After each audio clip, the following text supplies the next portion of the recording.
The West Pier is a pier in Brighton, England.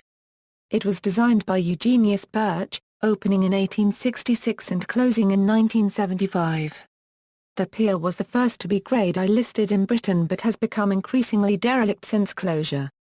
The pier was constructed during a boom in pleasure pier building in the 1860s, and was designed to attract tourism in Brighton. It was the town's second pier, joining the Royal Suspension Chain Pier of 1823. It was extended in 1893, and a concert hall was added in 1916. The pier reached its peak attendance during this time, with 2 million visitors between 1918 and 1919. Its popularity began to decline after World War II, and concerts were replaced by a funfair and tearoom. A local company took ownership in 1965, but could not meet the increased maintenance cost, and ultimately filed for bankruptcy. They could not find a suitable buyer, so the pier closed in 1975 and subsequently fell into disrepair. The West Pier Trust now owns the pier and has proposed various plans to renovate it. Some schemes have been opposed by local residents and the owners of the nearby Palace Pier, who have claimed unfair competition. The pier gradually collapsed during the early 21st century. Major sections collapsed in late 2002, and two fires in March and May 2003 left little of the original structure. Subsequently, English Heritage declared it to be beyond repair. Structured demolition took place in 2010 to make way for the I-360, an observation tower which started construction in 2014. Further structural damage from storms occurred in 2014. History = 19th century = The West Pier was constructed during a boom in pleasure pier building in the 1860s, during which 22 new piers were erected across Britain. It was designed by architect Eugenius Birch as a place for seaside visitors to enjoy fresh sea air. Some wealthy residents in the nearby Regency Square objected to construction, complaining that the planned toll houses at the entrance would spoil the view of the sea from their homes. It was felt that the pier would have a positive effect on property values in the town, so the pier was approved. Construction began in 1863 and the pier opened to the public on October 6, 1866. The pier had a length of 1,115 feet and a width of 310 feet at the pier head. It was built with cast iron threaded columns screwed into the seabed.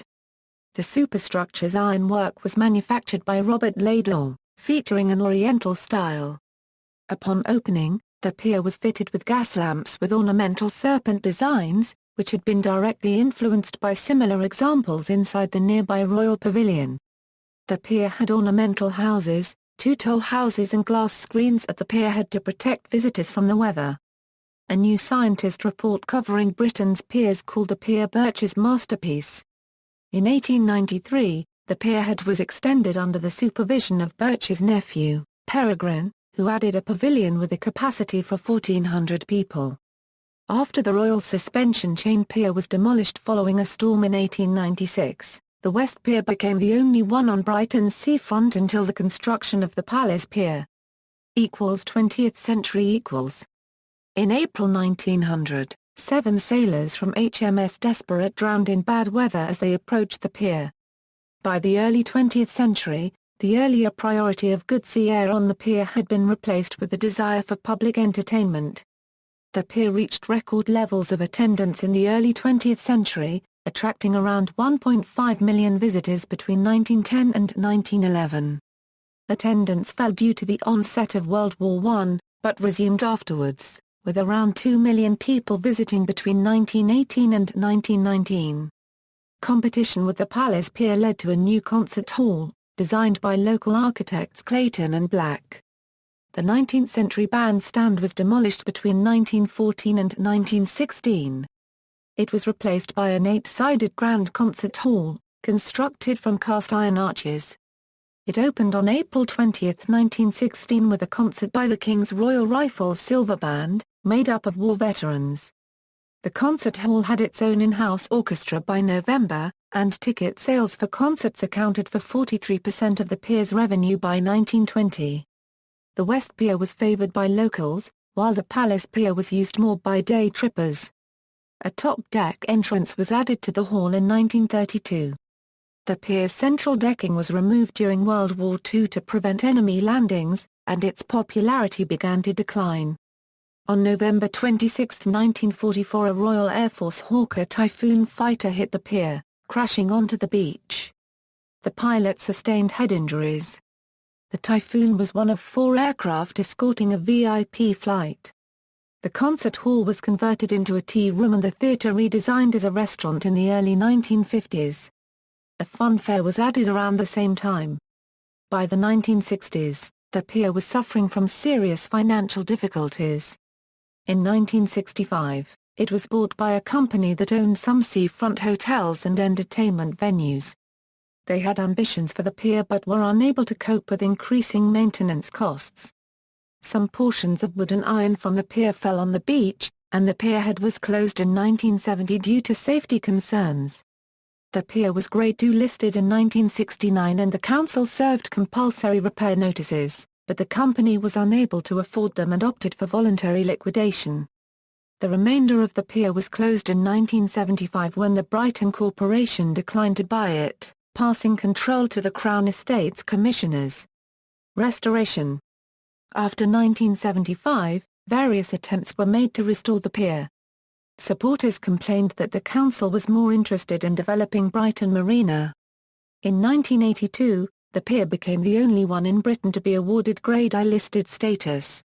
The West Pier Trust was formed to save the pier, and bought it from the council in 1983 for a peppercorn fee of £100, though the council also demanded £800,000 required for immediate repairs before it could be opened to the public.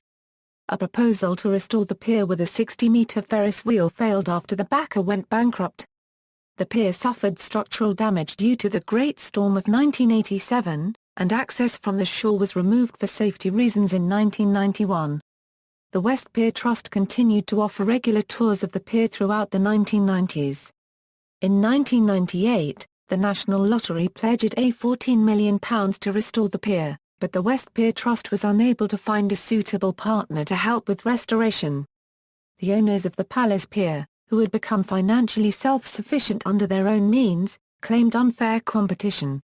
In 2001, English Heritage identified the pier as the most at-risk Grade I listed structure in the United Kingdom. Decline and damage. In December 2002, the pier partially collapsed during a storm, when a walkway connecting the concert hall and pavilion fell into the sea. The following month, the concert hall in the middle of the pier fell over, leaving the entire structure close to total collapse. On March 28, 2003, the pavilion at the pierhead caught fire. Fire crews were unable to save the building from destruction because the collapsed walkway prevented them from reaching it. The cause of the fire remains unknown, since fire investigators were unable to access the site for safety reasons. A more severe fire burned through 11th and 12th May 2003, consuming most of what was left of the concert hall. On June 23, 2004, high winds caused the middle of the pier to collapse completely. The following month, English Heritage declared the pier to be beyond repair. Despite these setbacks, the West Pier Trust remained adamant that they would soon begin full restoration work. Retired boxer Chris Eubank criticized the delays in restoring the pier, saying he could raise the money himself in 6 months. In December 2004, the Trust confirmed the restoration would not be going ahead after their plans were rejected by the Heritage Lottery Fund. The pier was partially demolished in February 2010, partly to make way for the planned I-360 observation tower. In February 2014, due to stormy weather, the pier split in half and a large part of the center fell into the sea. Waves swept away the eastern side of the damaged metal skeleton, which remained after the 2003 fire. A selection of artifacts rescued from the pier is exhibited in the Brighton Fishing Museum. Media appearances. The pier can be seen in several films, including Oh!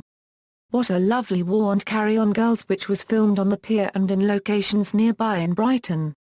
It was also prominently featured in the French comedy La Course à la copyright Charlotte, starring Pierre Richard and Jane Birkin. In Nick Cave's novel The Death of Bunny Munro, Bunny's son speculates on a reason for the 2003 fires.